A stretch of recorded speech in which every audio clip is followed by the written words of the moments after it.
So just to sum that up, in your expert opinion, was Ms. Mengo a willing participant in these conversations or not?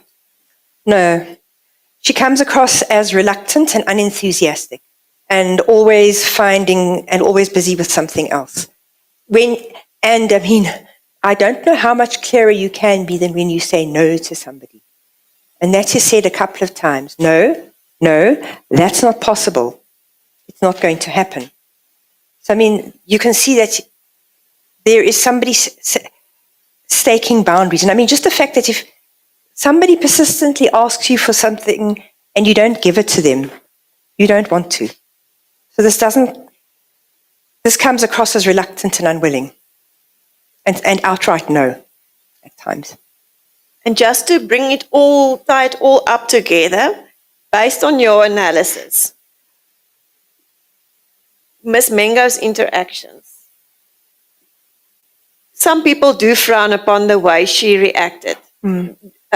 How does her reactions relate to other victims in the same position as her, or women in the same position as her?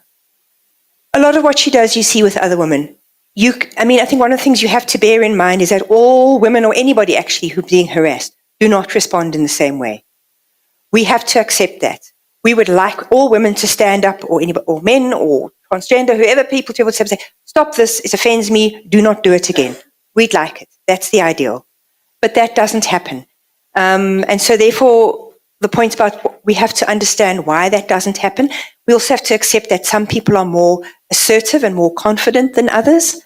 And so we have to look at the different ways in which people try to express themselves. And I think this is why the concept of coercive circumstances has come into effect, in order to understand how is it that somebody is communicating something. What are the constraints in operation that makes it difficult for them to be clear? We cannot, and I think the law might even have an expression. We have to take our victims as we find them. Some victims will not be assertive. Some victims may occasionally do things that, if you aren't them, look to be unwise. There are cases where somebody will say, I had sex with him that in the hope if I did, he would stop pestering me, he would leave me alone. But that doesn't stop the harassment. So, there are lots of choices that we make, and we have to look at the context in which people make those choices in order to evaluate what they do, and bear in mind that all women are not the same. And that also, a situation like this, being harassed by somebody very senior, is going to be a very unfamiliar one. It doesn't happen to you every single day of the week. The experience to know how to deal with it is not going to be there.